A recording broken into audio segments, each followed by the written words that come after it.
Florida business litigation attorney L. Reed Bloodworth is the managing partner of Bloodworth Law. This video is part 1 in a 4-part series about what should go into a Florida business operating agreement. When Reed puts together an operating agreement, the first thing he wants to do is to set forth what type of organization it is. You decide the type of partnership, or LLC, or corporation it is going to become. In any business, it goes back to the original operating agreement. You say, we're forming an LLC, this is the name of it, here's the registered agent and office. And then, what's the purpose of this company? Why are we forming this company? What are we going to be doing? You'll identify who's taking part in the company and, if it's an LLC, who are the members.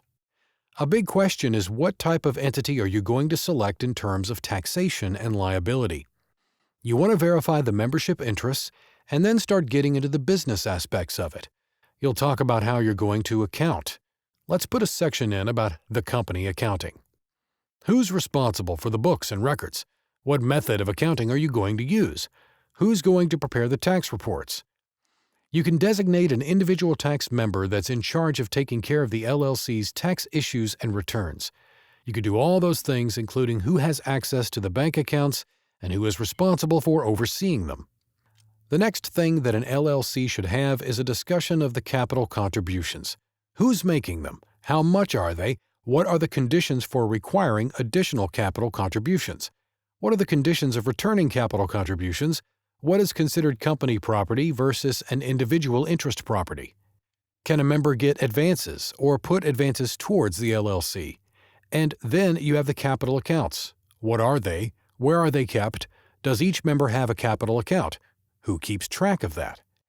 Then you'll have to get into the kind of actual duties of the members, and that often overlaps with restrictive covenants. So if you were going to be a member of this LLC, then you need to not do business and work for or be a member of another LLC or work against it.